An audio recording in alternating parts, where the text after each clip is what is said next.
दृष्टि से हो चाहे ज्ञान दृष्टि से है, सब तो दृष्टि है। दृष्टि मतलब कल्पना, सब कल्पना मात्र है।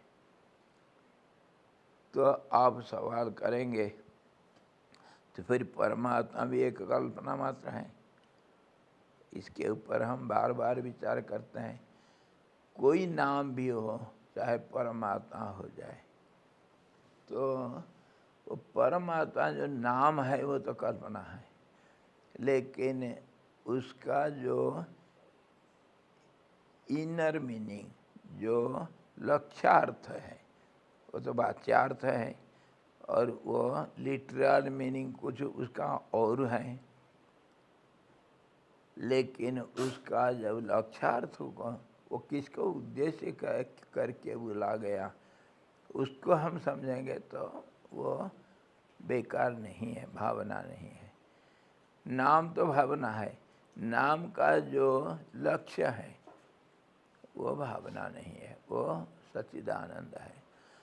और उस प्रकार अगर विशेष आलोचना हम करेंगे तो जितने शब्द हैं वो शब्द तो परमात्मा का ही नाम है, सार है।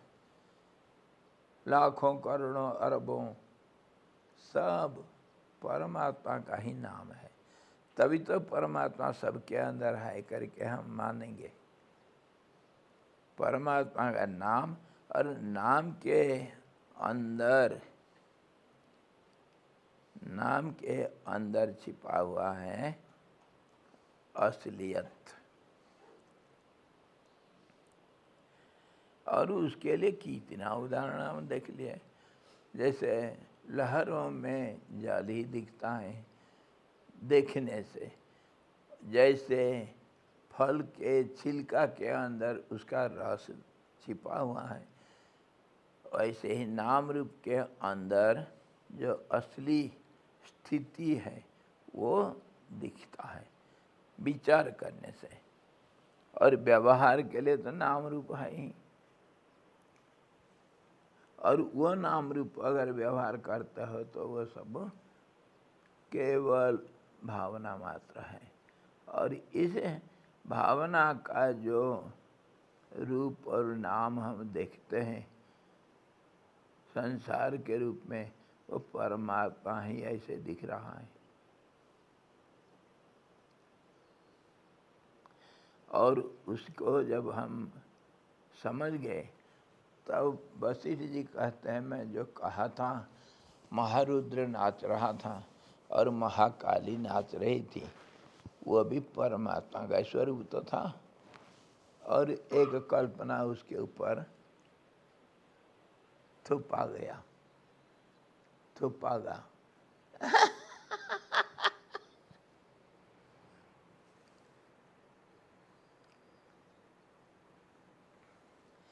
जैसे भ्रांति से दिखाई दे रही सुक्ति आदि, ये सब और भी उदाहरण दे रहे हैं। सुक्ति आदि वस्तु अवस्तुभूत रजत आदि रूप के बिना किसी तरह टिक नहीं सकता है, वैसे ही चिन्मात्र परम ब्रह्म परमात्मा की चेतनता भी बिना किसी स्पंदन के स्थित नहीं रह सकती। जैसे जल में तरंग हमेशा दिखता है, वैसे परमात्मा में ये सब स्पंदन दिखता रहता है। और इस स्पंदन को हम कैसे लेते हैं, जैसे अनेक रूप से हम देख सकते हैं।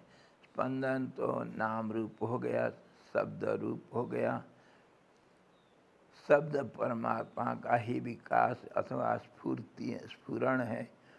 दूसरे रूप से भी हम देख सकते हैं, जो परमात्मा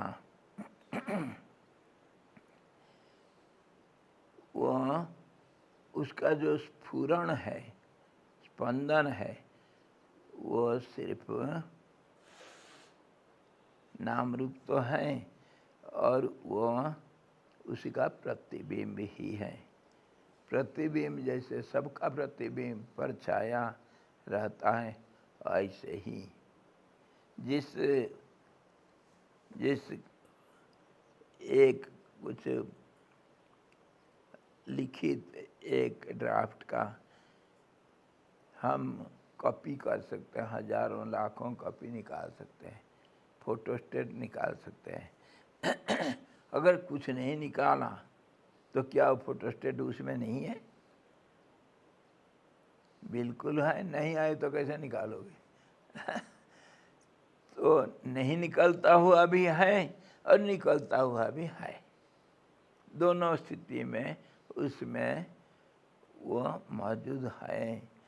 तो संसार हो चाहे ना हो, परमात्मा तो है।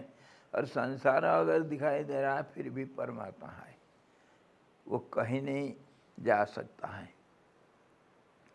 और जैसे सुक्ति सीप बोलते हैं, जो जिसमें मुक्ता बनाते हैं, पानी के अंदर रहता है एक जीव, मर जाने के बाद उसका दो तरफ का जो हार्ड सेल है वो उसको खोल करके देखो, बहुत सफ़ेद और चमकता है चांदी के माफी।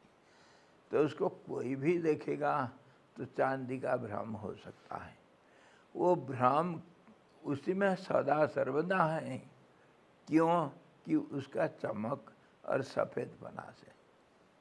वैसे ही परमात्मा में जो स्वच्छता है, निष्कलंकता है, उसी के कारण वह हमेशा और कुछ दिखता है।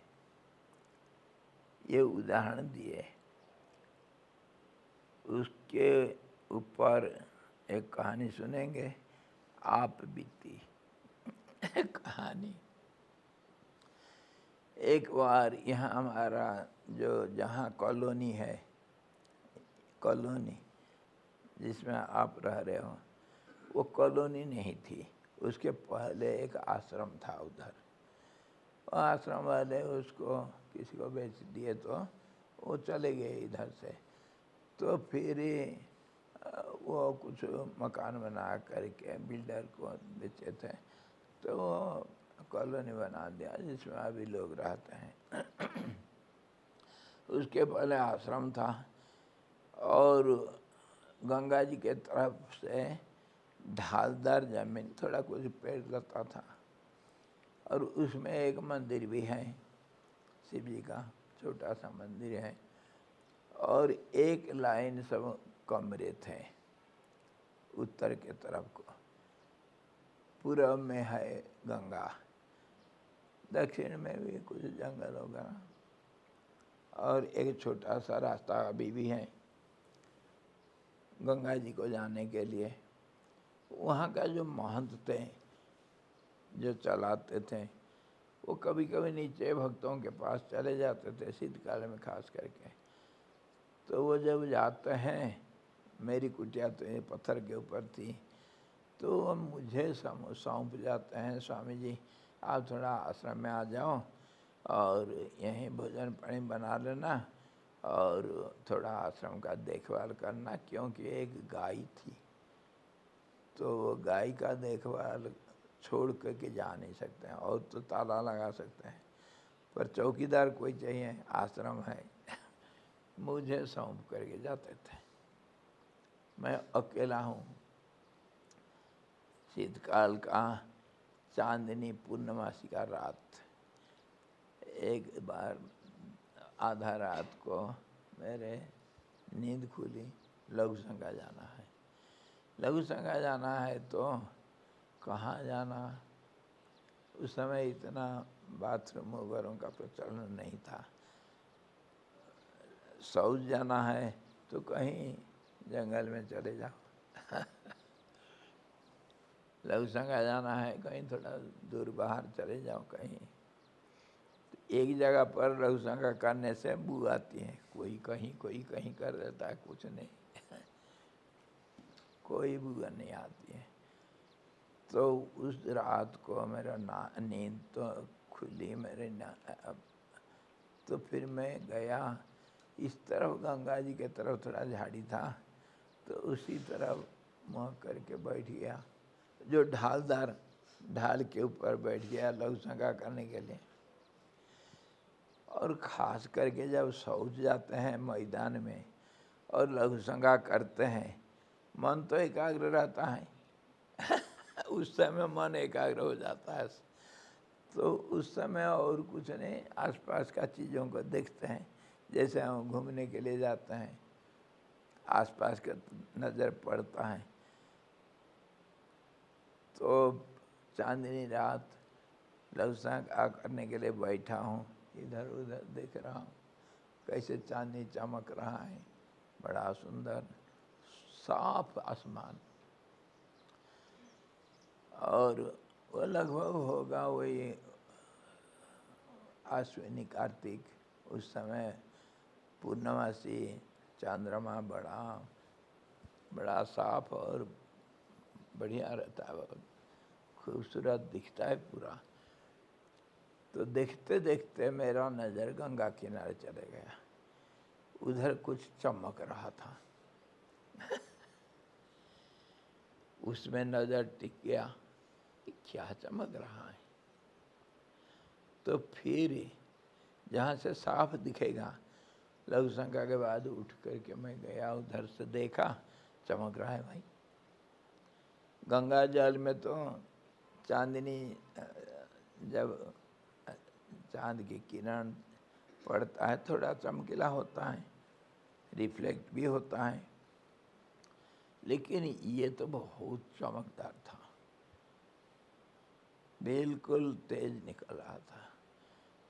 बार बार मैं देख रहा हूँ कुछ है गंगा किनारे, क्या हो सकता है। सोचते सोचते पर मन में आया, मैं सुना हूँ मणि वाले सांप होते हैं, और हिमालय में तो कितने किस्म के सांप हैं सब। वो मणि वाले सांप जो हैं उनके सिर में मणि रहता है, और वो इधर उधर घूमते वक्त वो मणि चमकता है। और ये चांदनी रात हो सकता है कोई। फिर दिखते ही रहा, सांप होता तो एक जगह पर कैसे रहता है, वो तो इधर उधर घूमेगा। ये मणि नहीं है। अगर मणि होता फिर भी देखने के लिए लालच है, कैसे होता है सांप का मणि। भावना तो है, भावना तो कहीं कहीं कोई पहुंच जाता है।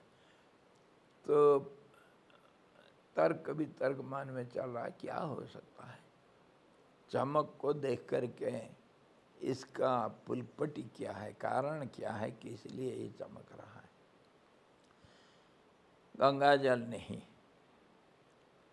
तो पत्थर के ऊपर पानी गिरेगा और उसके ऊपर छींटा पड़ता है ना, उसके ऊपर चांदनी होगा फिर भी चमक आता है, लेकिन वो इतना चमक नहीं है। और दूसरे पत्थर भी चमक रहे गंगा किनारे। क्या हो सकता है, बोलो क्या हो सकता है। ये सवाल आपके लिए। मैं देखा हूँ, आँख में देखा हूँ, प्रत्यक्ष दर्शन को मना नहीं कर सकते हैं। क्या हो सकता है। चमकीला पत्थर तो मैं देखा हूँ, और दूसरे किनारे सब चमक रहा है, इतना नहीं। उसके अंदर ये बहुत तेज, जैसे कोई दर्पण में अगर रिफ्लेक्शन हम देखेंगे लाइट का, तो ऐसे ही चमक दिख रहा था। क्या हो सकता है, दर्पण तो हो ही नहीं सकता है। गंगा किनारे दर्पण कहाँ से आएगा।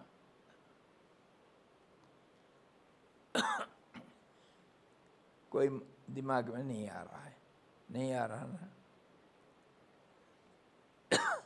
आ रहा है तो बोलो। हाँ डर गया, ये पक्का चोर पकड़ा गया। मैंने भी सुना हुआ आप ही से। हाँ लास्ट ईयर। अच्छा, आप लोग नहीं सुने हैं। हमारे श्रोतागण, अदृश्य श्रोतागण, वो भी कोई नहीं सुने होंगे, आप नहीं सुने हैं।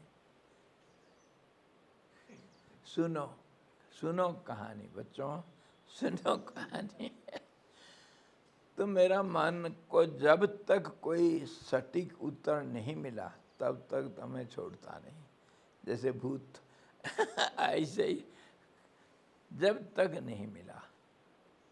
फिर मैं सोचा हो सकता है, मैं सुना हूँ, और आजकल भी जो ये बना डैम बना, उसमें टरबाइन जो लगाते हैं, उसका पंख होता है, घूमता रहता है, उसका पंख बार बार घिस जाता है। तो लोग कहते हैं, इंजीनियर लोग कहते हैं, ये गंगा जी के जल में हीरा के कण है, तभी वो काट देता है। और गंगा जी में कोई पत्थर भी घिसते जाता है।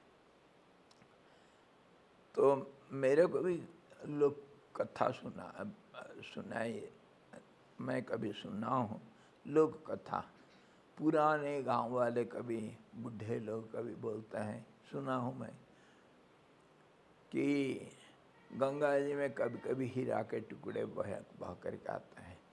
कभी कोई एक आदमी देखा गंगा किनारे हीरा के टुकड़ा आ रहा था, चमक रहा था, उसको पकड़ने के लिए अपना कपड़ा खोल करके फेंका, लेकिन वो हीरा तो कपड़े के अंदर नहीं आया, कपड़ा को फाड़ के निकल गया, क्योंकि तेजी से जा रहा है गंगाधार। ऐसा कहानी सब सुना हूँ। हरसिल में कोई कहते हैं किस किस को हीरा मिला है गंगा किनारे, पुराने ज़माने की बात। तो मैं सोचा हो सकता है हीरा का टुकड़ा कहीं पत्थर के किनारे लग गया, देखना चाहिए भाई, अगर मिलेगा तो ला करके रखेंगे। हीरा अच्छा पत्थर होता है, रखेंगे। सोना में मेरे को नहीं इतना आकर्षण जितना हीरा में मैं सोचा देखना चाहिए, हो सकता है हीरा। अगर सांप का मणि होगा, सांप होगा तो नहीं, सांप नहीं हो सकता है, क्योंकि 10-15 मिनट में जहाँ का तहाँ दिख रहा है। फिर मैं उसको कहाँ पर किसी पेड़ के किनारे या एक लोकेशन मन स्थिर किया, इसी लोकेशन में वो है। फिर गया, एक लाठी ले करके गंगा किनारे गया, जा करके खूब ढूंढा उधर, कुछ नहीं। वो पत्थर तो चमकते हैं लेकिन वो कुछ नहीं, ऐसा नहीं। क्या मेरे को भ्रम था? रात को उठा हूँ, कभी सपना तो नहीं था? अरे मैं तो खुद चल रहा हूँ भाई, सपना नहीं तो फिर आया, जहाँ से दिखा था वहाँ आकर देखता हूँ फिर दिख रहा है, ये तो कुछ चमत्कार। देखा वहीं पर दिख रहा, फिर दोबारा लोकेशन को पक्का किया, फिर जाकर देखता हूँ कुछ नहीं। दोबारा आकर के इधर देखा, फिर दिख रहा, कुछ माया है, ये क्या चीज़, ऐसा तो हो ही नहीं सकता है, कुछ तो अवश्य है जिसको मैं जाकर के साथ पास में देख नहीं पा रहा हूँ। क्या हो सकता है? चलो आज तो 2 बार चला गया, छोड़ दो, आकर के सो गया, लेकिन मन से नहीं जा रहा हूँ। चलो ठीक है। दूसरे दिन रात को उठा, थोड़ा वही 12-1 बजे, वहीं देखा चमक रहा है। क्या? अरे ऐसा कैसे हो सकता है? फिर जा करके देखा, कुछ नहीं। दूसरी रात फिर छोड़ दिया, अरे ये कुछ ऐसे ही कुछ होगा, चमक रहा है, इधर आने से नहीं दिख रहा, कुछ होगा करके छोड़ दिया, लेकिन मन नहीं छोड़ता है, जरूर देखना है चीज़ क्या है, कौन ऐसा चमक सकता है। मन में कुछ नहीं आ रहा है, तो दिन बीत गया। मैं कभी कभी शाम को जाता हूँ वॉकिंग में अकेला। उस ज़माने में इतना भीड़ भड़ाका नहीं था, गाड़ी घोड़ा नहीं चल रहा था। रात को घूमना बड़ा मज़ा आता है, और ख़ास करके चांदनी रात में अकेला इस रास्ता में घूमना, देखना कैसे स्वर्ग बनता है सब। और इससे बढ़िया गंगोत्री में पूर्णमासी के रात को बीच मध्य रात में देखना सब शांत। अरे स्वर्ग इसके सामने कुछ नहीं है। तो कभी कभी जाता था घूमने के लिए। एक आया फिर पूर्णमासी है, जैसे त्रयोदशी चतुर्दशी पूर्णमासी आ रहा है, चांदनी रात में घूमने के लिए बड़ा मज़ा आता है। अकेला तो हूँ, चलो घूमो। एक लाठी लेते हैं, घूमता रहा और नैताला तक जाता हूँ और उधर से आ जाता हूँ। नैताला का ये सब रास्ता किनारे जो आजकल शहर बन गया ना, कुछ नहीं था। तो जाते जाते इधर उधर चांदनी रात, अरे ये हमारे रास्ता में हमारे आश्रम के ऊपर वो जो स्लोप है गांव और रास्ता के बीच में, उधर चमक रहा है क्या है? इधर चमक रहा है वैसे ही बिल्कुल। तो फिर चला गया, चलो चमकता है, कुछ कुछ चमकते हैं ऐसे ही। आते वक्त भी देखा और वो लोकेशन को रखा अच्छी तरह, कौन सा पेड़, बड़ा पेड़ कहाँ है, ये कुछ चमक रहा था। दिन में देखेंगे, अभी तो झाड़ी के अंदर जाने का दरांती वगैरह साफ करने से जा सकते हैं। बिच्छू के घास है सब, अभी नहीं जा सकते हैं। दिन में देखेंगे। तो दिन में एक दरांती ले करके और झाड़ी झुड़ी काट के देखा, उधर एक टीन का टुकड़ा कनस्तर का जो काटते हैं ऊपर, वो उधर ऐसा स्लोप में पड़ा हुआ है। गांव वाले सब कुछ कचरा फेंक देते हैं। तो मैं कहा ये हो सकता है क्या, देखेंगे रात को। उसको उठाया नहीं, ऐसे रखा। उस लोकेशन में वही था। फिर रात को गया, वहीं चमक रहा, वही चमक रहा है। फिर उसको ले आया दूसरा दिन जा कर के। दिन में किसी को कुछ बोलता नहीं, सच क्या है, कैसे एनालिसिस करते हैं। फिर उसको ला करके और तीसरा दिन रात को गया, चांदनी रात में देखा, उधर नहीं, कुछ चमक नहीं रहा। फिर उसको तीसरा दिन में उसको टुकड़ा को लेकर फिर रखा, उधर रख करके आया। चौथा रात को गया, चमक रहा है। अरे अब निश्चित हो गया ये टुकड़ा चमक रहा था। तो क्या गंगा किनारे यही हो सकता है, शंका उठा। अरे जा करके देखता हूँ वो टीन का टुकड़ा पड़ा हुआ है ऐसी। फिर रात को देखा, हाँ वही चमक रहा है। तब अभी कन्फर्म हो गया कि टीन का टुकड़ा कैसे हीरा बनता है। इसको कहते हैं भ्रम। जब तक सही उत्तर नहीं मिला तब तक मैं नहीं छोड़ता हूँ। महीनों बिता दिया एक चीज क्या है देखने के लिए। रिसर्च करना चाहिए। हमारे लैबोरेटरी हमारे यहीं है। जिस चीज में शंका हुआ उसका उत्तर जब तक सही उत्तर नहीं मिला छोड़ना नहीं चाहिए। यही तो रिसर्च होता है, और क्या। तो इसी प्रकार भ्रम सबको होता है। मैं भूत का कहानी बताया, टीन का टुकड़ा कैसे हीरा बन गया। ऐसे ही तो सब भ्रम होता है। और तो जो हम देख रहे हैं नाम रूप, वो भ्रम क्यों नहीं होगा? उसको मूलभूत कारण में चलो, यही तो हम कर रहे हैं।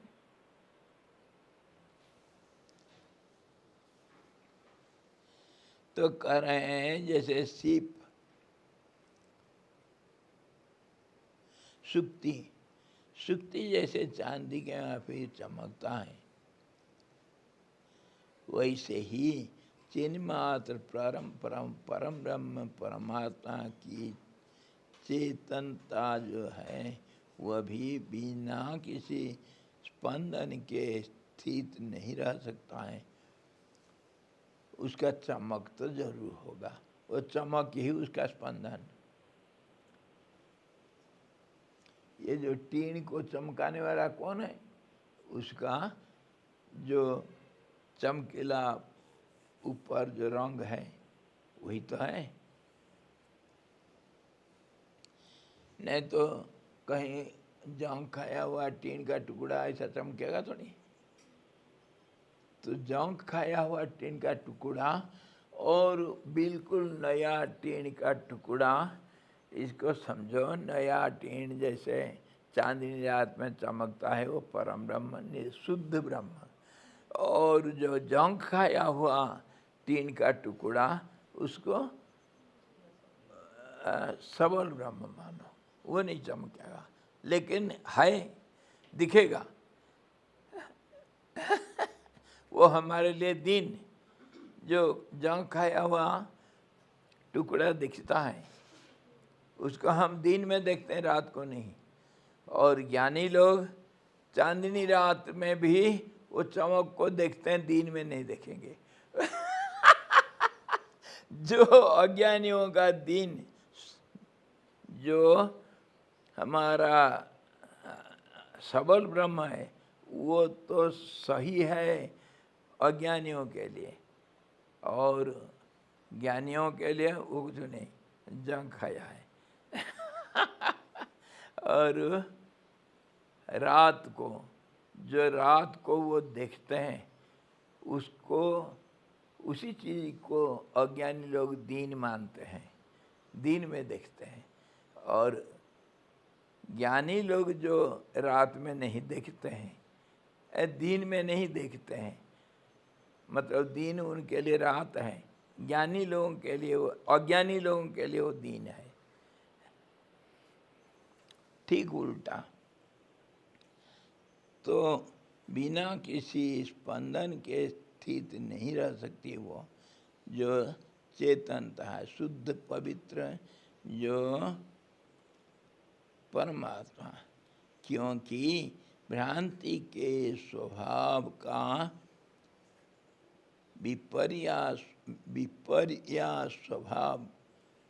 विपर्यासकत्व नियम जो है सर्वत्र समान है। जो भ्रांति के स्वभाव है वो विपरीत होता है, जो सत्य का विपरीत होता है। ये नियम सब जगह पर लागू है। कहने का तात्पर्य यह है कि जैसे भ्रांति एक जगह होता है, ठीक वैसे ही भ्रांति और जगह भी दिखाई देखती है। प्रमाण मिल गया। जो भ्रांति में गंगा किनारे देखा था, वो भ्रांति सड़क के ऊपर भी है। भ्रांति तो एक ही सब जगह पर दिखता है। वो भ्रांति का नियम सब जगह पर एक होता है। ऐसा नियम नहीं है कि दूसरे जगह की भ्रांति का स्वरूप कोई दूसरी हो, ऐसा नहीं। भ्रांति तो हर जगह पर भ्रांति है। और दूसरा, जो लड़का क्लास में नहीं है उसको हम ढूंढ रहे थे, जहाँ हम जाते हैं वो नहीं है, तो भ्रांति तो है। एब्सेंस तो सब जगह पर है, जब तक नहीं मिला। जितनी जगह हम खोज ढूंढे, तो सब जगह पर वो एब्सेंट ही है, उसी का नाम भ्रांति, जब असलियत नहीं मिलता है। फिर मन में क्या स्थिति होता है, अरे यार यहाँ भी नहीं, यहाँ भी नहीं, यहाँ भी नहीं, यहाँ भी नहीं, सब जगह पर कहीं नहीं दिखा। जब तक दिख जाता है तब फिर भ्रांति कहाँ चला जाता है पता नहीं। जैसे वो जंगल के अंदर पत्थर का शेर बन गया था, जीवंत शेर बन गया था, और बिजली चमकी वो पत्थर बन गया, तो शेर गया कहाँ?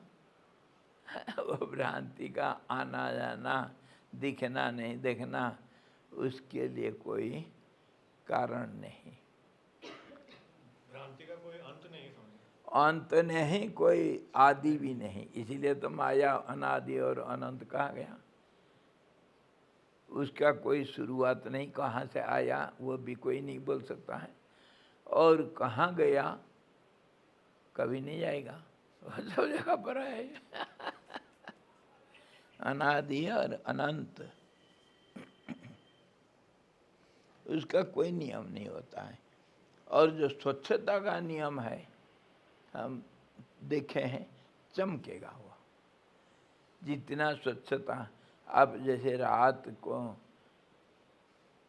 दर्पण में अपना प्रतिबिंब नहीं देख सकते हैं, उज्ज्वला में देख सकते हैं, ऐसे ही ज्ञान चक्षु से परमात्मा दिख सकता है, खाली चमड़े आँख से नहीं दिखता है।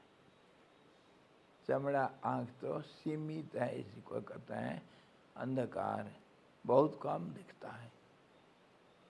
जैसे अंधा मानो, या नहीं तो रात को कोई लोग बिल्कुल नहीं देखते हैं, और सब जैसा आँख ठीक है, अंधकार में भी थोड़ा सा उजला देखते हैं, बिना लाइट का भी चल सकते हैं, परंतु कहीं रस्सी मिल गया तो सांप बन जाएगा वो।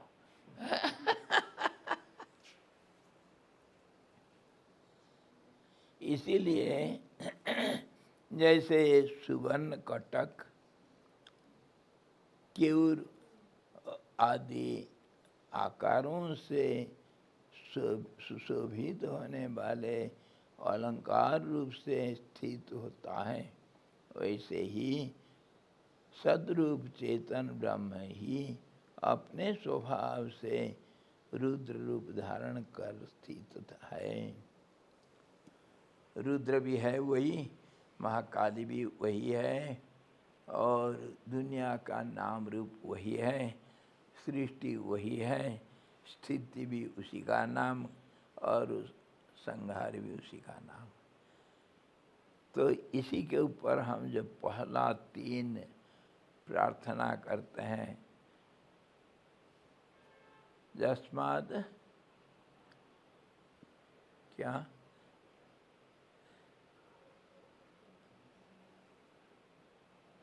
तुरंत सारा दुनिया का सृष्टि जहाँ से स्फुरित होता है और रहता है, और आखिर जिसमें समा जाता है, उसे सत्य रूप को नमस्कार है।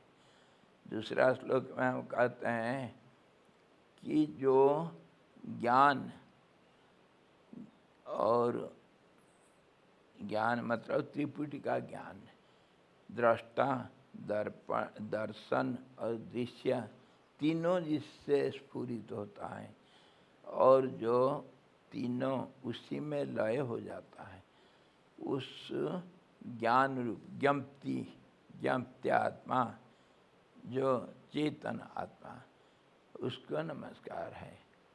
तीसरा, जिससे आनंद रूप कण सदा सर्वदा सर्व दिशा में स्फुरित होता रहता है, आनंद का कण, और जिसमें से स्फुरित होता है, उस परमात्मा को मैं नमस्कार करता हूँ। जब सदा सर्वदा स्फुरित होता है, सब दिशा में सदा सर्वदा, तो फिर हमको क्यों नहीं आनंद मिलता है? मिलता है, मिलता है। और उसी आनंद को ढूंढ में तो हम विषयानंद, ब्रह्मानंदे विषयानंद, विषयानंदे ब्रह्मानंद। हाँ, कौन पंचदशी में देखो ब्रह्मानंद में विषयानंद कैसे है? ब्रह्म के रूप से समग्र दृष्टि में सारे विषयों को देखने से वो ब्रह्म बन जाता है और वो आनंद देता है। जैसे दर्पण में अपना प्रतिबिंब देखने से बड़ा खुश लगता है। अब मेरे बराबर कोई सुंदर दुनिया में नहीं है ना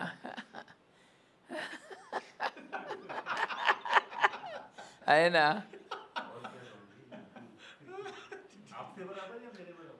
आपके बराबर, आपके बराबर कोई नहीं। मैं जब देखूंगा ना तब मेरे बराबर कोई नहीं होगा।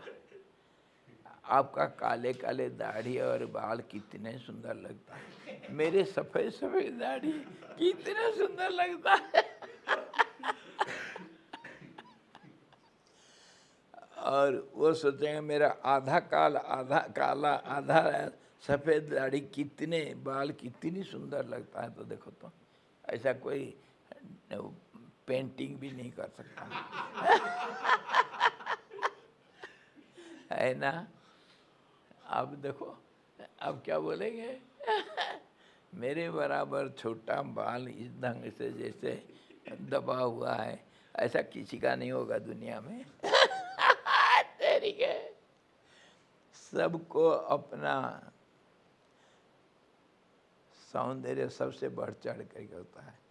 ऐसे ही अपना इष्ट देवता सबसे ऊपर होता है और होना चाहिए। क्यों? गुरुदेव किसी बच्चे को पूछे, लड्डू खाए हो? हाँ गुरुजी। कैसा लगता है? मीठा लगता है। मीठा से लड्डू में कहाँ से आया? लड्डू क्यों मीठा लगता है? करेला क्यों नहीं मीठा लगता है? बच्चा कुछ नहीं बोल सका। गुरुदेव समझाते हैं लड्डू का मिठास परमात्मा से आया, भगवान मीठा है इसलिए मीठा। तो बच्चा पूछता है तो फिर करेला का कड़ुआपना कहाँ से आया? परमात्मा कड़ुआ है इसीलिए तो करेला कड़ुआ लगता है। मीठा भी वहीं से आया और कड़ुआपन भी उसी से आया, सब कुछ उसी से आया। नाम रूप के पीछे हम क्यों भागते हैं? थोड़ा बहुत आनंद मिलता है, हो कोई बात नहीं, क्षणिक हो, और उसी आनंद को ढूंढने के लिए तो हम एक को छोड़ के दूसरे के पीछे पड़ते हैं एक को छोड़ के दूसरे के पीछे पड़ते हैं। शादीशुदा लड़की भी दूसरे के साथ भाग जाता है ठीक है, हमारे गांव में हुआ आनंद के पीछे सब है, परंतु विषय में आनंद नहीं मिलता है, इसीलिए एक को छोड़ के दूसरे में जाना पड़ता है। मिलता है थोड़ा। रसगुल्ला में अगर सच्चा आनंद है, मिठास है, तो फिर एक रसगुल्ला खाया, खुश हो गए, तो फिर दूसरा क्यों खाते हो? क्यों?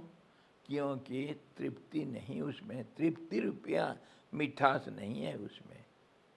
इसीलिए हम एक के बाद दूसरा, दूसरे के बाद तीसरा, दुनिया में आनंद को हम ढूंढते रहते हैं। कहाँ मिलेगा आनंद?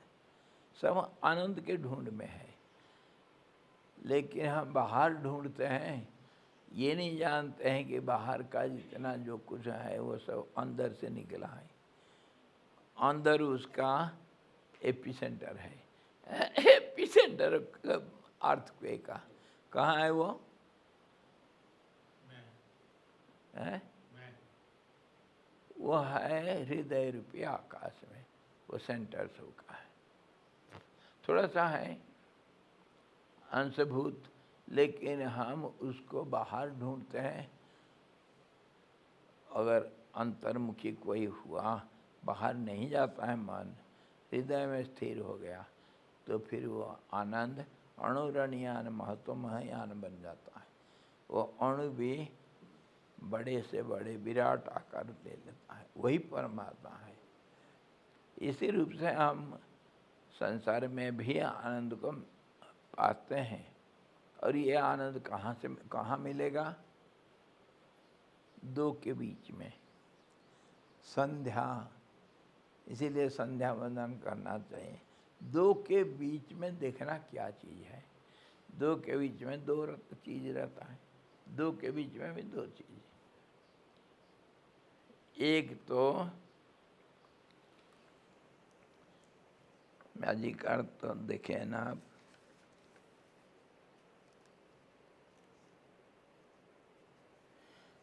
दो के बीच में दो कैसा रहता है? एक तो स्थिरता और एक अस्थिरता, दोनों रहेंगे। ये देखो, अब क्या दिख रहा है? कितना रंग दिख रहा है? दो दिख रहे हैं। दो के बीच में क्या है? मान लो दो, वो क्या, गोल्डन पेपर देखो, दो के बीच में सफ़ेद दिखता है और दो सफ़ेद के बीच में भी गोल्डन दिखता है ना? लेकिन वो तो बदलते रहते हैं, लेकिन उसके बैकग्राउंड तो कंटिन्यूअस सफ़ेद है, कंटिन्यूअस सफ़ेद है ना? बैकग्राउंड में तो कंटिन्यूटी है और फ्रंट में दोनों चमकते हैं, एक के बाद दूसरा।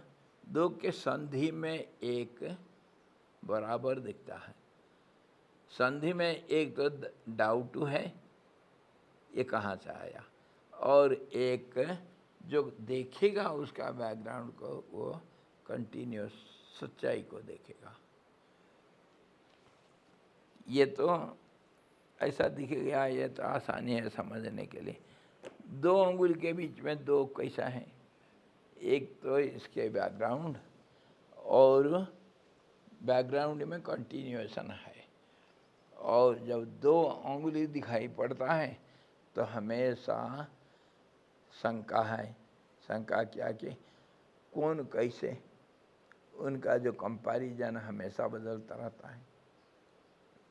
एक बड़ा होगा तो दूसरा छोटा होगा, एक मोटा होगा तो दूसरा पतला हो जाएगा, एक लंबा होगा तो दूसरा एक छोटा हो जाएगा।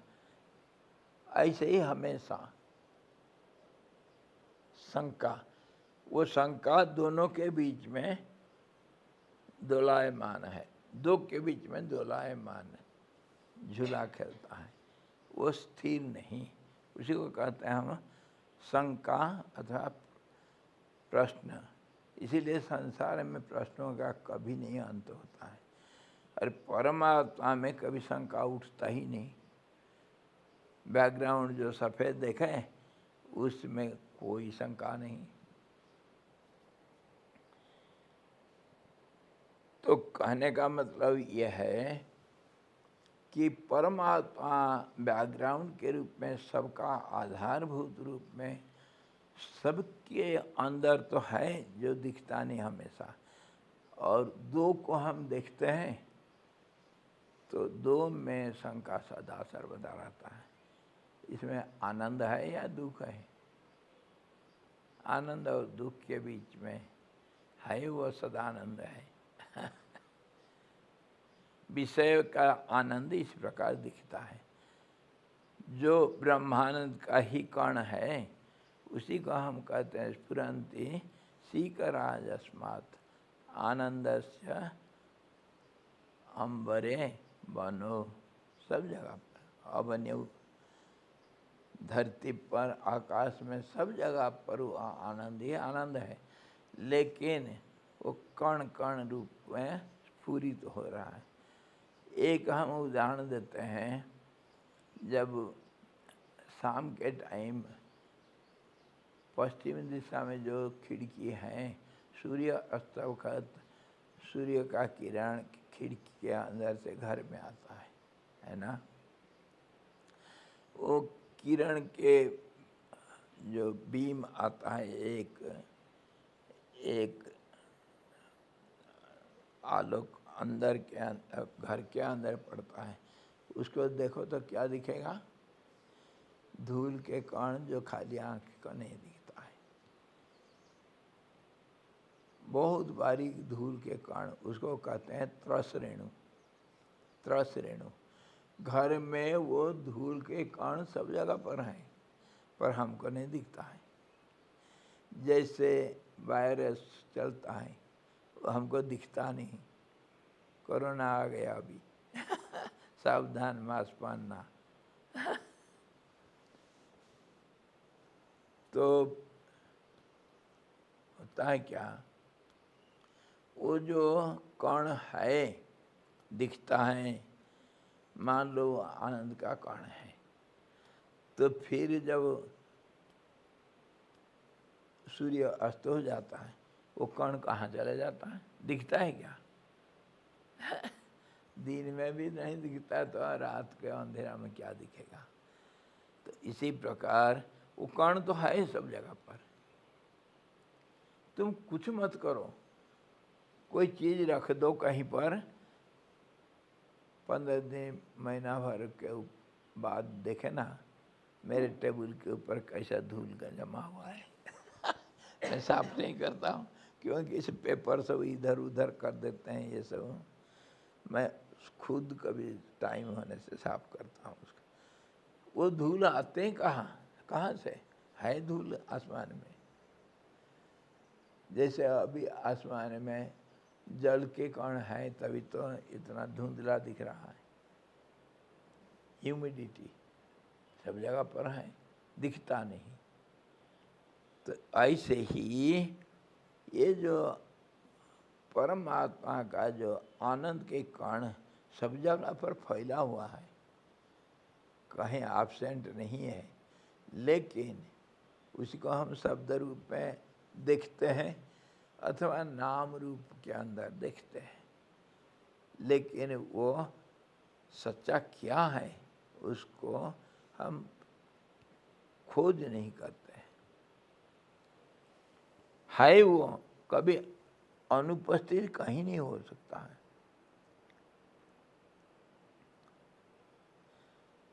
तो ऐसे ही चिद रूप सतरूप चेतन ब्रह्म ही अपने स्वभाव से रुद्र रूप धारण करके स्थित है। राम वो जो रुद्र और जो कालिका में वर्णना किया, वो कोई सचमुच कोई काला काली नहीं है, वो परमात्मा ही है। और मैं जो वर्णना किया वो कल्पना मात्र है, लेकिन बैकग्राउंड में तो परमात्मा है। वो जो पाषाण देखा था, सोने का टुकड़ा, उसके अंदर ब्रह्मांड, उसको हम इतने विवेचन करने के बाद क्यों नहीं कहेंगे हिरण्यगर्भ? क्यों नहीं कहेंगे? हैं?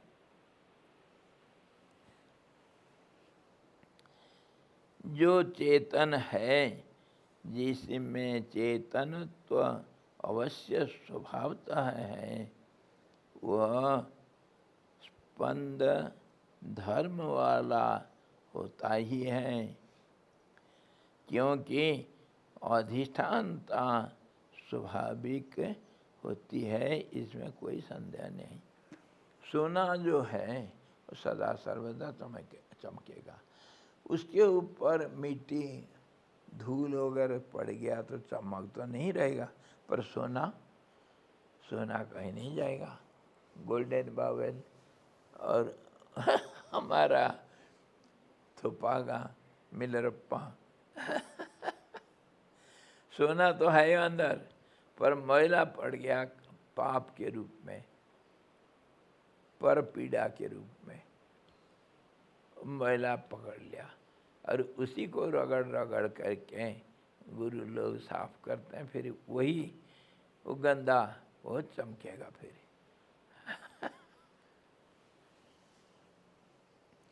जो चेतन है, जिसमें चेतनत्व अवश्य स्वभावतः ही है, वह स्पंदन धर्म वाला होता ही है, क्योंकि अधिष्ठानता स्वाभाविक होती है, इसमें संदेह नहीं है।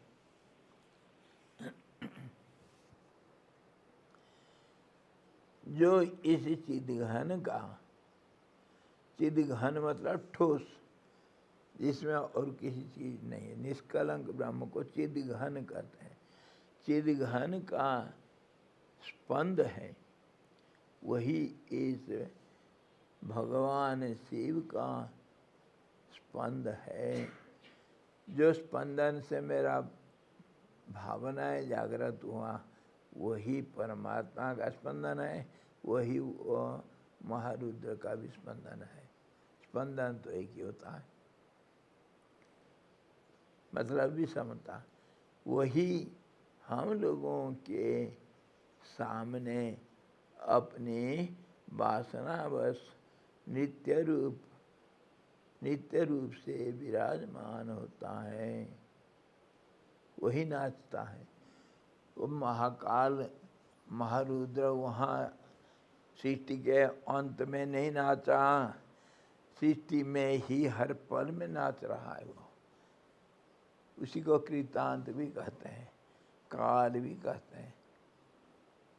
उसी का नाम काल है। काल का क्या स्वभाव, बदल देना। जो है वो छिप जाएगा, जो छिप गया उसको दिख जाएगा। ये तो समय है। इसीलिए कहा गया कि समय बड़ा बलवान रे, इससे कोई नहीं बच पाया संसार में। जो संसार को छोड़ दिया तो वो बच जाएगा।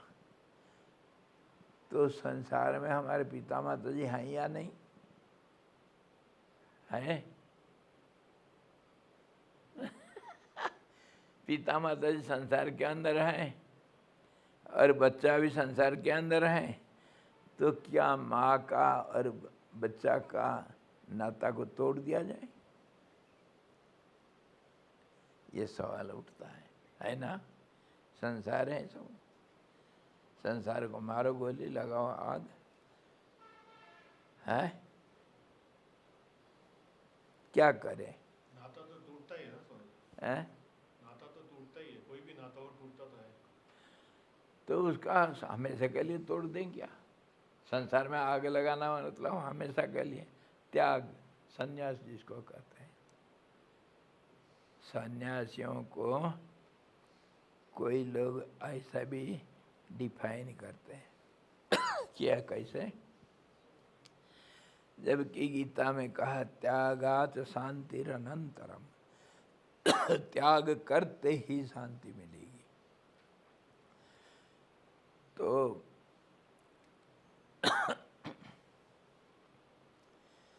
जहाँ झगड़ा होता है, झगड़ा का कारण क्या है? झगड़ा तो सब जगह पर संसार में दो के बीच में झगड़ा है। झगड़ा का कारण क्या होता है? साधारण कारण सब जगह पर मिलता है, अहंकार। दो अहंकार के बीच में टकराव होता है। तो इसी को अहंकार को त्याग देना, उसको कहते हैं संन्यास। त्यागात शांतिरनंतरम। सारा दुनिया में अहंकार का तो खेल है? पिता माता बच्चा सबके अंदर मैं हूँ बच्चा। अच्छा तू बच्चा है तो तेरे माँ बाप कौन है? वो मेरा माँ है, ये मेरा बाप है। अहंकार होने से तभी तो यही मेरा बाप है, वो नहीं है कहता है। और जब अहंकार नहीं है, वसुधैव कुटुंबकम, जहाँ जाओ तो सब मेरे माँ बाप। बताऊँ मेरे बारे में? ये अनुभव की बात बताता हूँ, सबके साथ यही होगा। एक बार मैं कहीं पहले भिक्षा करता था, गणेशपुर में जाता था। कभी कभी सब, हर रोज इसमें क्या जाना। कभी नई ताला चला गया, कभी सिरोर, कभी इधर आसपास गांव में चला गया। एक बार क्या हुआ, वो दूर थोड़ा 2 किलोमीटर होगा, जहाँ हम घूमने जाते हैं ना, उसके नीचे एक बड़ा गांव है, उतराऊ कहते हैं, वहाँ चला गया। चलो, उधर भी बहुत पहचान के लोग हैं, चलो पहचान हो ना हो, भिखारी तो भिक्षा करता है, कोई पहचान क्या ना अपहचान क्या है, भिक्षा तो मांगना है। गया, घूम घूम करके आटा चावल तो जा रहा था, एक घर में पहुंचा, आंगन, खास करके गांव में 2 मंजिला मकान होता है, नीचे मंजिला में गाय भैंस रहते हैं, जानवर रहते हैं, शीतकाल में उसके गर्मी से ऊपर मंजिला में सब रहते हैं, तो गर्म रहता है। तो 2 मंजिला में सब लगातार लगभग सब रहते हैं, और सीढ़ियाँ होते हैं पत्थर के। तो मैं गया एक आंगन में, नीचे खड़ा होकर के नारायण हरि 2-3 बार बोला। अंदर से एक माता जी बाहर आई, महाराज क्या चाहिए? तो मैं कहा, माता जी कुछ भिक्षा। और भिक्षा के लिए क्या जाएगी, अंदर क्या लाएगी, मेरे को देखती ही रही, और देखते देखते शुरू होगी रोना, जोर जोर से रोने लगी। मैं समझ नहीं पाया। तो मैं क्या, माता जी भिक्षा अगर नहीं है तो मना कर दो, मैं जाता हूँ, आप रोते क्यों? नहीं बाबा, आपको देख करके रोना आ गया। मैं क्या हो गया, क्यों रो रहे हैं? मैं भीख मांग रहा हूँ करके? नहीं मांगूंगा, मत दो। नहीं बाबा, जैसे आप दिख रहे ना, आप ही के शक्ल का मेरा लड़का था। 6 महीना हो गया, मर गया, आपको देखते रहा, मेरे लड़का याद आ रहा है। संबंध में समता में संबंध। तो मैं फिर उसको थोड़ा सांत्वना दिया, माता जी क्या मैं आपका लड़का नहीं हूँ? आज से मुझे बेटा बेटा बोलना, बाबा नहीं बोलना, मैं आपका लड़का हूँ, मुझे अपना लड़का मान लो, और मेरे को थोड़ा दे दो भिक्षा। गए, खूब सारे इतना लेकर गए, इतना देना था, इतना लेकर के आई दी, और वो मेरे माँ बन गई। कभी कभी जाता हूँ तो बोलती, बेटा, वो कभी कभी बहुत पुरानी बात है, 60s का कहानी। और इधर गांव में, अरे बुआरी माता, बहू माता, अरे दीदी माता, अरे बूढ़ी माता, सब माता है। एक माँ को छोड़ा तो सारा दुनिया माँ बन गया। और बच्चे माँ बोलने से उनका दिल को चुभता है, बिल्कुल दिल को लगता है माँ बोलना। तो सब माता लोग तो यही करते हैं। नानी माता जी, बेबू माता जी, सारा दुनिया स्त्रियाः समस्ता तव देवी भेदाः। हे माँ दुर्गे, जितनी स्त्री ये दुनिया में है, तुम्हारी तो अलग अलग रूप है। तो जो एक को तोड़ता है उसको अनेक मिलते हैं। वो है सबसे कठिन है माँ बाप को त्यागना, सबसे कठिन संबंध, दृढ़ संबंध माँ के साथ। जननी जन्मभूमिश्च स्वर्गादपि गरीयसी। स्वर्ग को हम त्याग सकते हैं, माँ को नहीं छोड़ सकते हैं। और जो माँ बाप का त्याग कर दिया, लेकिन कैसे त्याग होता है इसको समझना चाहिए। त्याग नाम रूप का होता है, लेकिन सच्चाई का नहीं होता है। क्या समझे? नाम रूप को तो हम छोड़ सकते हैं। केला का क्या फेंके क्या खाए, छिलका फेंक दिए उसका रस को खाए। माँ बाप के अंदर भी परमात्मा ही प्यार देते हैं, उसको देखना चाहिए।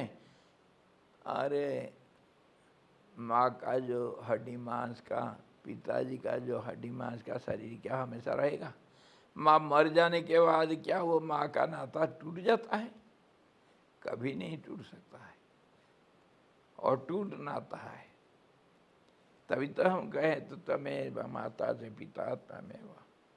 हे भगवान, तुम्हारे साथ भी हमारा यही नाता है, तुम मेरे माँ तुम मेरे बाप। इसको बोलना अलग बात है, दिल से मानना अलग बात है।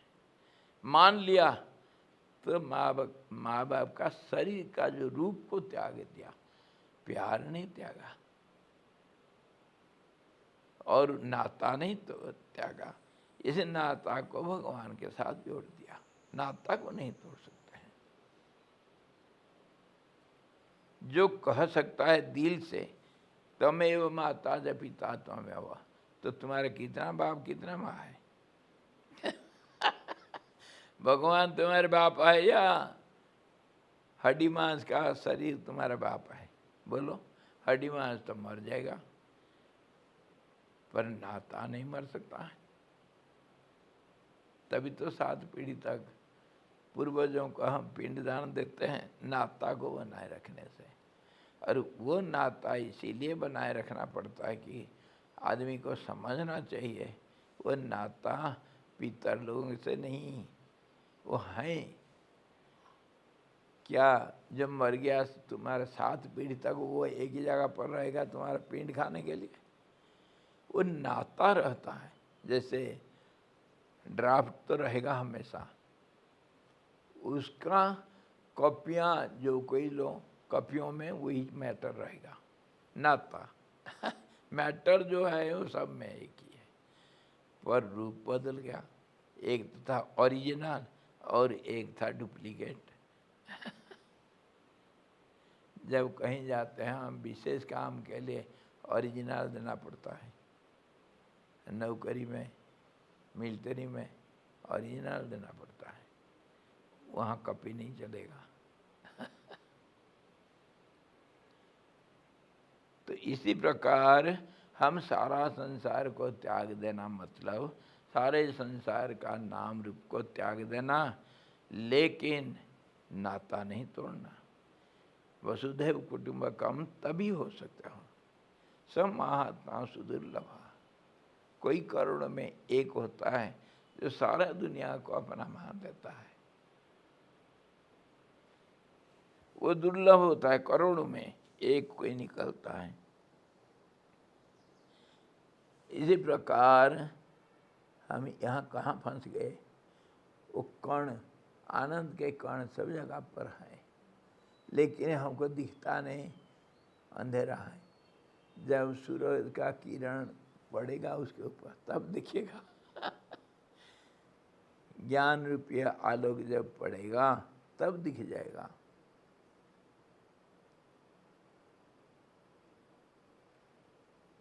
इसीलिए हे श्री रामचंद्र जी, प्रलय काल में वो जो भगवान शंकर भयंकर आकृति वाले रुद्र हो करके जो शीघ्र नृत्य करते हैं, उसे आप चिदघन का निजी स्पंदन ही समझिए, अपना स्पंदन है। वो स्पंदन होगा तो वही जल लहर में दिखाई देगा। हे श्री राम जी पूछते हैं, श्री रामचंद्र जी ने कहा महर्षि प्रामाणिक दृष्टि से वस्तुतः यह दृश्य है ही नहीं। प्रामाणिक मतलब विचार दृष्टि से। इसीलिए उस कल्प में आपसे मेरा कुछ प्रश्न नहीं है। जैसे है वह उसमें उसके ऊपर मैं कुछ प्रश्न नहीं करता हूँ, किंतु सब में एक किंतु लग जाता है। मेरा किंतु वो 100-150 किंतु है, देखे हो। आशाओं को त्याग देना चाहिए, किंतु परमात्मा प्राप्ति का आशा को कभी नहीं छोड़ना। संसार में हर चीज को प्राप्त करके तृप्त रहना, ज़्यादा नहीं सोचना, लेकिन साधना में कभी तृप्त नहीं। साधना में जब तक लक्ष्य प्राप्त नहीं हुआ तब तक कोई बात नहीं, तृप्ति नहीं होना चाहिए, और चाहिए और आगे बढ़ूँगा और आगे बढ़ूँगा। ज्ञान प्राप्ति में कोई तृप्ति नहीं। जो व्यवहारिक ज्ञान हमको कितने भी मिल गया उसमें तृप्त नहीं होना। एक मैं बूढ़े को देखा, 80 साल के बूढ़े थे। वो हमारे घर में कभी आए थे। वो हमारे पिताजी के गुरुजी थे। बहुत बूढ़े हो गए। कभी पिताजी के साथ उनका बड़ा प्रेम था, इसीलिए चलो उसके घर में जाते हैं। आ गए तो हमारे घर में बड़ा आनंद की लहर का छा गया। आज गुरुजी, पिताजी के गुरुजी आ रखे हैं। समझा कर मिले, 2-4 दिन रहे। कभी पूछताछ में कहे कि उस उम्र में वो MA कर रहे हैं और PhD भी कर रहे हैं। तो पूछा गया, अब अभी कर रहे हैं क्यों? नहीं, करते रहता हूँ। 80 साल उम्र में 5 सब्जेक्ट में तो MA कर रखे हैं, 2-3 सब्जेक्ट में डॉक्टरेट कर रखे हैं, फिर भी अभी नहीं छोड़े।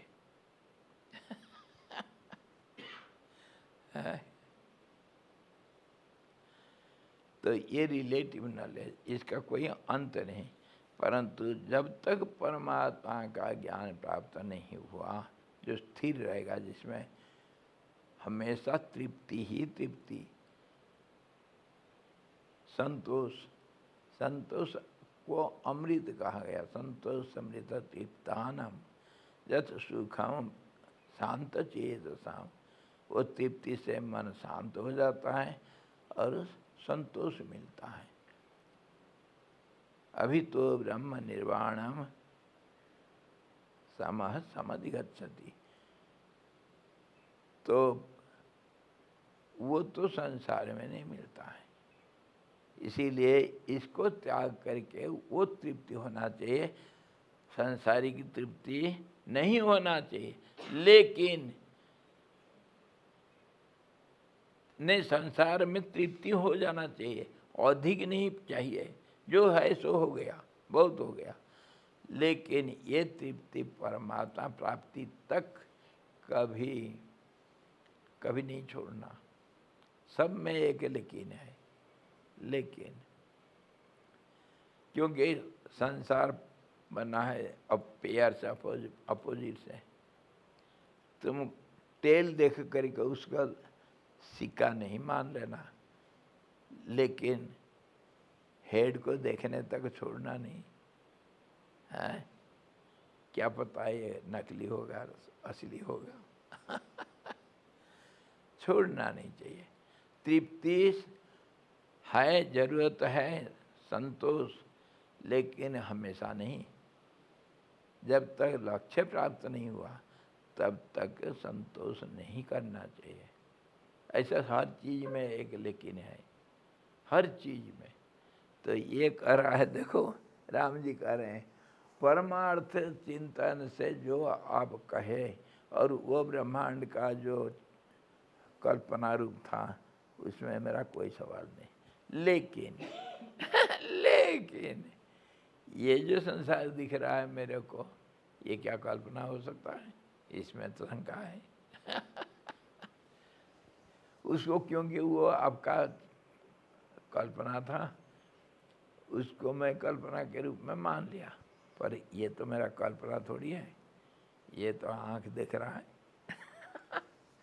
देखो राम जी क्या पूछ रहे हैं, प्रामाणिक दृष्टि से तो वस्तुतः यह दृश्य है ही नहीं, इसीलिए उस कल्प में आपसे मेरा कुछ प्रश्न नहीं है। किंतु वो कल्प का बात क्यों लाया? वशिष्ठ जी अभी बात कर रहे हैं, लेकिन पुरानी बात को कह रहे हैं। कभी वशिष्ठ जी अजर अमर हैं, वो मरते नहीं, इसलिए कितना कल्प हो गया, वो सूर्यवंश का हमेशा गुरु रहे। कितने बदल गए राजा, लेकिन हमेशा वही रहे गुरु, पुरोहित। किंतु अप्रामाणिक दृष्टि पक्ष में मैं आपसे पूछना चाहता हूँ कि जो कुछ एक तरह से सत्तावान सा है, सत्तावान जैसे दिखता है, सबका सत्ता है, वह सब कल्पांत में नष्ट हो जाता है, तो फिर कल्पांत में महाशून्य उस परमाकाश में चैत्य रहित चित्ती कैसे रहती है? ये सवाल है। चैत्य रहित चित्ती मतलब संसार के बिना वो जो काल और काली जो पराशक्ति है, काल एक शक्ति है, काली भी एक शक्ति है। काल को शक्ति मानेंगे? अरे काल तो समय है जो परिवर्तित होता है, तो क्यों नहीं है? परिवर्तित जो हुआ वह शक्ति है। ऊर्जा ही परिवर्तित होता है। ऊर्जा मतलब अस्थिरता, और स्थिरता का मतलब परमात्मा जो चेतन है। चेतन के ऊपर जो बदलता है नाम रूप, उसी का नाम तो जगत है। तो वो कहते हैं, प्रश्न ये होता है, जब सृष्टि लय हो गया, मतलब नाम रूप सब गायब हो गए, अब वो जो पराशक्ति है जिसका नाम चैत्य बताया गया। चैत्य कैसे? पहले तो चित्त जो परमात्मा का नाम रखा गया, ज्ञान रूप, चेतन रूप, और वो अहंकार रूप में स्थिरता जब है उसमें, तो चित्त कहा गया। और वही चित्त जब मूवमेंट करने लग गया, मतलब उसमें परिवर्तन दिखाया गया, तो वो कहा चित्त।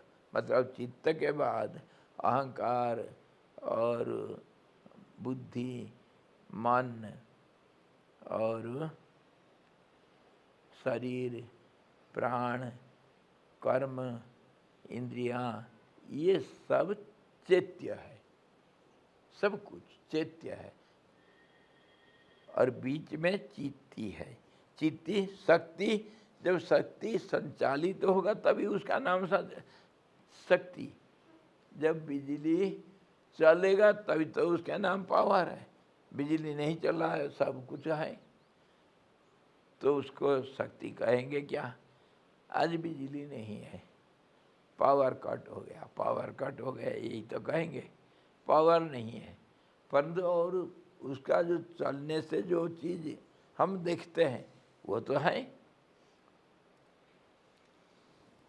अगर पावर कट हो गया, क्या हो गया? क्या होता है? आलोचना करो। बिजली नहीं, तो क्या ये पंखा है या नहीं, ये लाइट है या नहीं, बल्ब है या नहीं, पंखा है या नहीं? पावर नहीं है तो ये रहेगा या जब पावर कट हो गया है शाम को तो ये सब गायब हो जाते हैं। जब पावर आएगा ये फिर दिख जाता है। तो क्या होता है, इसका विचार करने की बात है। जब पावर कट हो गया तो वो बल्ब को हम लाइट नहीं कहते। पंखा जब नहीं चलता है तो उसका नाम पंखा थोड़ी है। पंखा चलेगा तभी तो उसका नाम पंखा है। समझ में आया? पंखा किसी के लिए किसको कहेंगे? जब बच्चा होगा तभी बाप है बोलेगा भाई। नहीं तो बाप कैसे बन गया? तो सब बाप बन जाते। जब कुछ दिखेगा, उसका कार्य दिखेगा, तब तो उसका नामकरण होता है। शक्ति जब कार्य में बदलेगा तब फिर उसका नाम शक्ति है। तो ऐसे ही चित्ती तो पराशक्ति है। वो जब नाम रूपों को देगा और बदलेगा तभी तो उसका नाम चित्ती शक्ति होगी। और चित्त के रूप में वो स्थिर है। वो जब अस्थिर होती है तभी उसका नाम चित्ती पड़ा गया, शक्ति। और वो शक्ति फिर बदलते हुए नाम रूप के मन, बुद्धि, अहंकार, शरीर, प्राण, इंद्रियां सब कुछ हो जाएगा। है कि नहीं? पोटेंशियल और काइनेटिक। हैं? पोटेंशियल और काइनेटिक। हाँ, जब तक बीज में अंकुर नहीं आया, पौधा नहीं बना, उसको बीज को बीज नहीं कहते हैं। कैसे, क्यों नहीं कहते हैं? हाई तो स्टोर हाउस में वही पड़ा है। अरे उसको ला करके हम खाते हैं। हैं? खाते हो या नहीं? वही धान को खाते हैं, वही गेहूं को खाते हैं, वही दाल को खाते हैं हम। हमारे पेट में उसको बीज बीज कहोगे? वो तो अन्न बन गया है ना।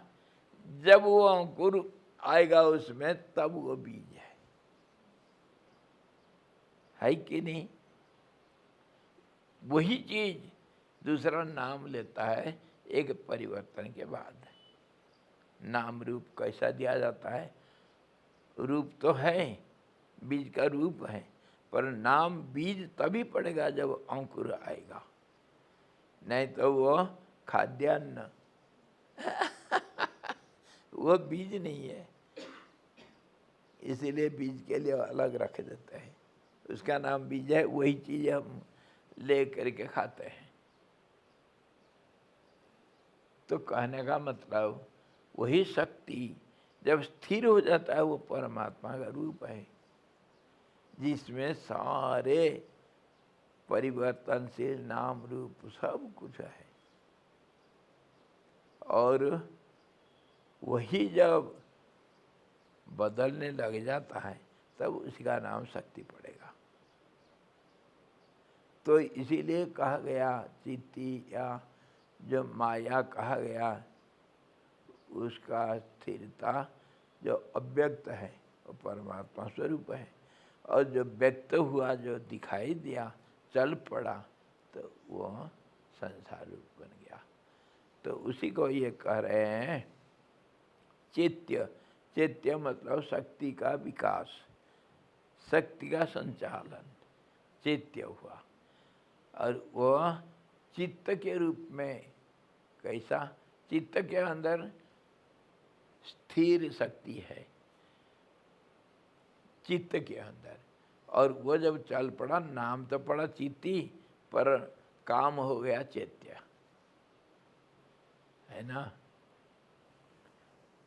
तो वो राम जी का सवाल ये है, सत्तावान सा जो दिखाई दे रहा है सब कल्पांत में नष्ट हो जाता है, तो फिर कल्पांत में महाशून्य जो उस परमात्मा का में चैत्य रहित मतलब संसार रहित, चित्ती मतलब वो शक्ति, संसार जिसमें नहीं है वो शक्ति कैसे रहता है? मतलब उदाहरण में हम ये कह सकते हैं, जब अंकुर नहीं है वो बीज कैसा होगा रहता है, जो आप अभी कह रहे थे सर, कैसा पावर, पोटेंशियल एंड काइनेटिक, जो जो चल पड़ा उसमें तो दिखता है वो बीज है, बीज में परिवर्तन दिखाई दिया। और जब कुछ नहीं हुआ वो बीज पड़ा नहीं रहेगा, नया बीज रख देंगे, उसको लाओ खा लेंगे, हैं।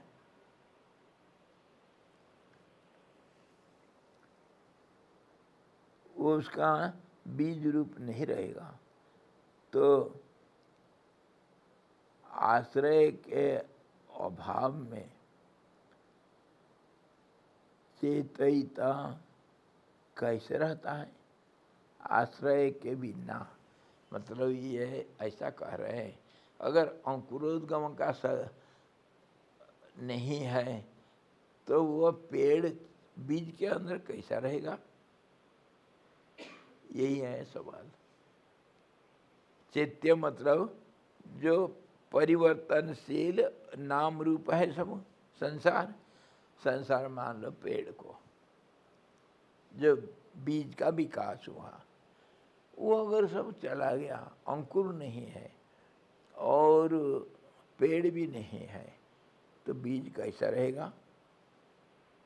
रह सकता है या नहीं? रह सकता है।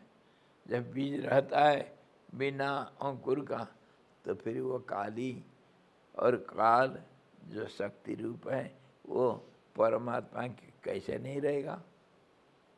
रहेगा। वो परमात्मा का स्वरूप में रहेगा, मतलब अनाज के रूप में रहेगा। वही अनाज बीज बन जाता है और वही अनाज फिर खाद्य बन जाता है। चैत्य मतलब समझो खाद्य। वही धान को ला करके चावल बना करके हम उसके भात बनाते हैं, इडली डोसा में भी पड़ता है, और क्या नहीं बनाते हैं, उसका सब कुछ बना लेते हैं। कितनी किस्म के भोजन बन जाता है। और वही धान जब चावल नहीं बना तो वही बीज रूप में खेती में जाता है, और वह अंकुरोद्गम होने से उसमें धान की पौधा फिर एक धान अनेक धान में बदल जाता है, और फिर एक अनेक का खेल चलता है, बढ़ता रहता है सिटी। तो इस उदाहरण को हम सामने रखने से राम जी का सवाल समझ में आएगा। आश्रय के अभाव में चेतयिता कैसे रहती है? चेतयिता कैसे रहता है? अथवा स्वातिरिक्त चितिक्रिया के अभाव में चिदघन कैसे चेतता है? ये शब्द को समझना चाहिए। चितघन स्वातिरिक्त, स्वातिरिक्त मतलब स्व अतिरिक्त, अपने को छोड़ करके। चिति क्रिया मतलब जो माया, जो सृष्टि क्रिया के अभाव में चितघन कैसा चेतता है? चितघन जो है चेतन परमात्मा, वो अपने को कैसा जानता है? यही है सवाल।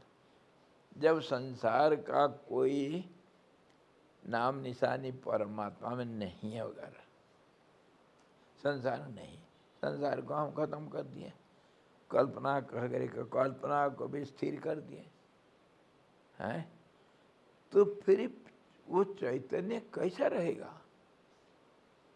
रह सकता है क्या? अगर रहेगा तो किस रूप में रहेगा? वही तो ज्ञानी का दृष्टि, संसार को संसार रहित कैसा देखेंगे ज्ञानी लोग? तो रूप आया तो स्पंदन आ गया ना समझ। हैं? रूप आया तो स्पंदन आ गया। जी, और स्पंदन के जब ठंडा होगा तभी तो वो कैसा दिखता है? ज्ञानी के दृष्टि में संसार अंधकार है, रात्रि है। तो उसी को हम दूसरे भाषा में बोल सकते हैं कि अंधकार रात्रि में दुनिया कैसे दिखता है? बोलो। बहुत सुंदर दिखता है। सुंदर दिखता है।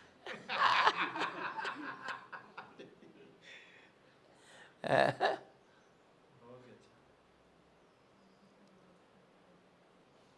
वो अंधकार रात्रि में, अंधकार रात्रि तो हम लोगों के लिए कुछ नहीं दिखता है, सिर्फ अंधकार अंधकार है।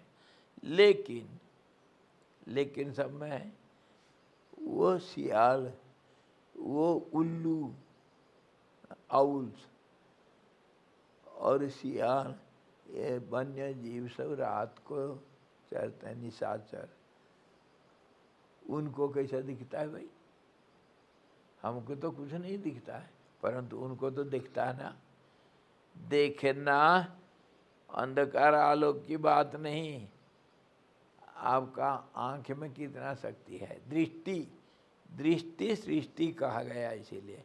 जो देखता हो उसी का नाम सृष्टि है, जो नहीं देखता हो सृष्टि नहीं है। स्वामी जी, वो एक पेंटिंग नीचे जो लगा है वो रमन महर्षि का वही है, how do you see others, there are no others. बिल्कुल, यही बात इसमें रहस्य यही छिपा है कि ज्ञानी कैसे दुनिया को देखता है। ये तो सवाल था, लेकिन सवाल को समझना चाहिए विश्लेषण करके। राम जी तो एक, लेकिन राम जी का जो शब्द योजना है ना, वो एनालिटिकल है। ऐसा तो कोई बोल देता है ज्ञानी लोगों को कैसा दुनिया दिखता है, गीता में हमको कहा गया, लेकिन उसके अंदर इतना एनालिटिकल क्वेश्चन है। जब शक्ति नहीं है तो शक्ति का रूप स्थिर कैसे रहता है? स्थिरता का नाम तो परमात्मा का है। वो परमात्मा स्थिर कैसा रहता है, यही बात है। जैसे शहद का टेस्ट कैसा होता है, ये ऐसा क्वेश्चन है। क्या? शहद कैसा टेस्ट कैसा है, हाँ ये ऐसा क्वेश्चन पूछा। हाँ, जो खाएगा उसको बात जो करेगा। मिठास नहीं है, मैं नहीं चखा, तो मिठास कैसे है? यही सवाल है। जो खाएगा और उसी को हम दूसरे भाषा में पूछे, पेड़ के बिना बीज कैसे? पेड़ नहीं है तो बीज नहीं है। उसका नाम बीज नहीं कहा गया, लेकिन है वो। बीज नाम से नहीं होगा, लेकिन वो है, उसको मना नहीं कर सकता है। पेड़ का तो कोई कारण है, जो था और अभी पेड़ नहीं है, लेकिन वो तो कभी कहीं से भी था, नहीं था तो आया कहाँ से, ये सवाल उठता है। और दूसरे भाव से हम बोल सकते हैं, अगर ये किताब को मैं नहीं पढ़ा, ये किताब का ज्ञान कैसे रह सकता है इसमें? ये तो किताब तो एक पेज, कुछ कागज का एक बंडल है, इसको किताब में क्यों कहूँगा? काला अक्षर भैंस बराबर। मैं नहीं जानता हूँ इसको पढ़ना, तो किताब मेरे लिए किताब है क्या? ज्ञान का भंडारा है क्या? लेकिन किताब तो रहना, मैं देख रहा हूँ कुछ है। तो प्रश्न हो रहा है, पेड़ के बिना बीज अथवा अक्षरों के बिना सफ़ेद कागज अथवा अंधकार रात्रि में अंधकार के अंदर विजिबिलिटी कैसे रहता है? वो तो दृष्टि में रहता है। कैसे देखते हो तुम, कैसे देखते हो? अभी मैं इतना चीज़ बताया आप लोगों को उदाहरण के लिए, और वही मैजिशियन दिखाते हैं जो हम देखते हैं मैजिशियन उसको वैसा नहीं दिखता है। मैजिशियन का नज़र जो है साफ है, मैजिक जो कुछ नहीं, हाथ सफाई जिसको तुम नहीं देख सकते हो। ये दृष्टि का क्षमता अथवा अक्षमता। दृष्टि में है तुम्हारे बात जो तुमको दिखता या नहीं दिखता होगा, है कि नहीं? मैजिशियन को मैजिक दिखता है क्या है? वो तो सारा ट्रिक खुद बनाया है। और मैजिशियन के जो असिस्टेंट रहता है भी, उसको भी मैजिक नहीं दिखता है। वो सब जानता है पूर्वपट्टी करने में सक्षम है, हाथ सफाई जल्दी चलता है हाथ का। वो मैजिशियन को वो असिस्टेंट इतना नहीं कर सकता, लेकिन पूर्वपट्टी जानता है। वही सवाल राम जी पूछ रहे हैं कि संसार तो मैजिक है, मैजिक के बिना, मैजिक के वो जो इंस्ट्रूमेंट सब है वो कैसा रहता है भाई? वो तो है, उसको बताना आसान नहीं, भाषा में बताना आसान नहीं। राम जी जो पूछ रहे हैं, हम तो किसी भी हालत में कुछ उदाहरण दे करके समझने के लिए कोशिश कर रहे हैं।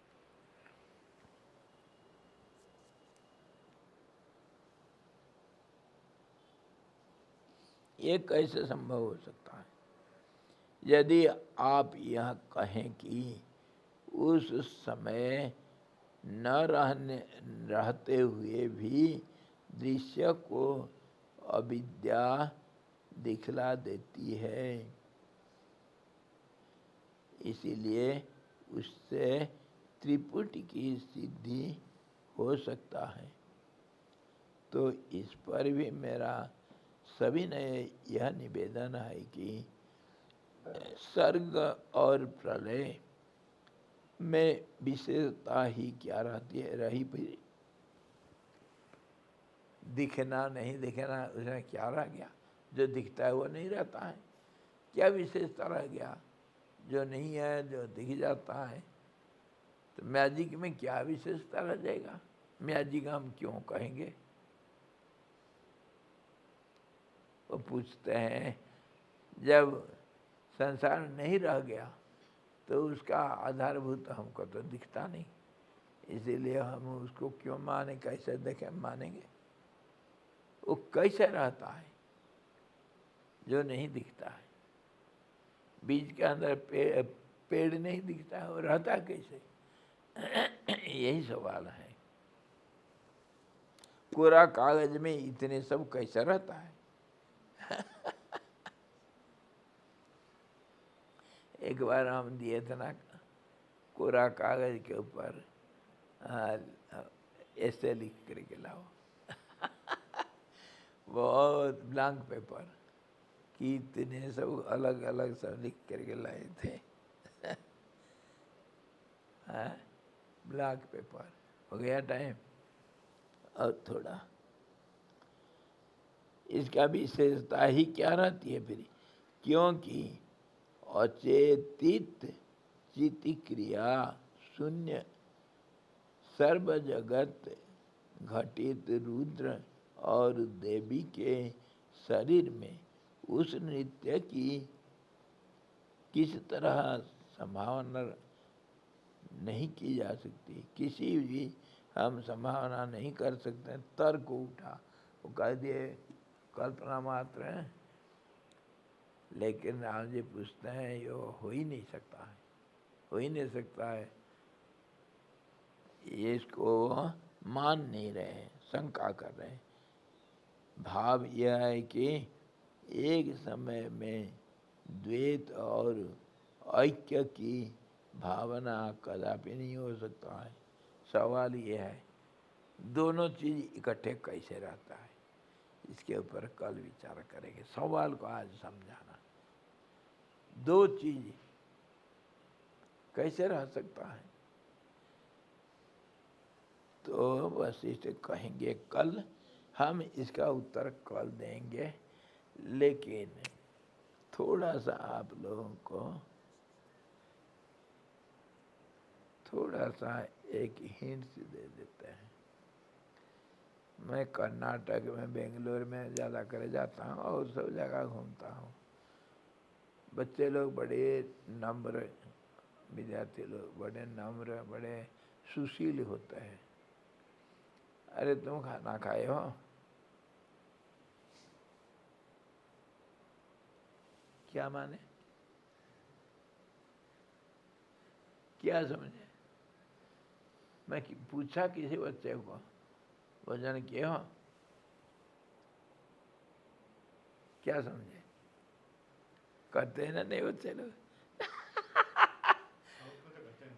हैं? साउथ में तो हर बात में ऐसे करते हैं। हाँ, वो शिशिलता है, नम्रता है। तो उससे क्या समझोगे? हाँ या नहीं, दोनों चीज है इसी में, है ना?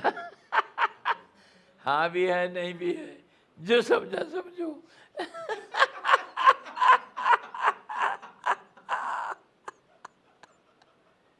जो तुम्हारे मन में आया वही है। इसको कल विचार करें, मजादार सवाल है।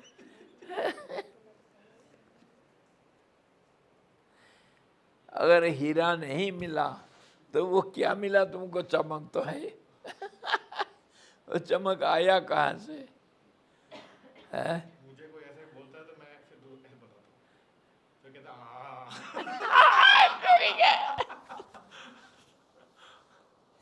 हरिओम। कल देखेंगे उत्तर, दोनों चीज इकट्ठा कैसे रहेगा? हाँ नहीं। हाँ, परमात्मा और संसार दोनों, संसार नहीं होता हुआ भी परमात्मा कैसे रहेगा? और शक्ति नहीं रहता हुआ शक्ति कैसे रहेगा? बिजली नहीं रहता हुआ पंखा कैसे रहता है? बल्ब कैसे रह जाता है? उसका नाम बल्ब दोगे क्या? वो तो कांच का टुकड़ा, नाम बदल जाएगा परंतु रहेगा। रहेगा तो ये सब थोड़ा सा शॉर्टकट में कल विचार करेंगे बढ़िया ढंग से, हैं? हरि ओम। पूर्णमदः पूर्णमिदं पूर्णात् पूर्णमुदच्यते पूर्णस्य पूर्णमादाय पूर्णमेवावशिष्यते। ओम शांति शांति शांति। सद्गुरु भगवान की जय, सच्चिदानंद भगवान की जय, शब्द ब्रह्म की जय, सरस्वती मैया की जय, योगवशी जी भगवान की जय। हरि ओम।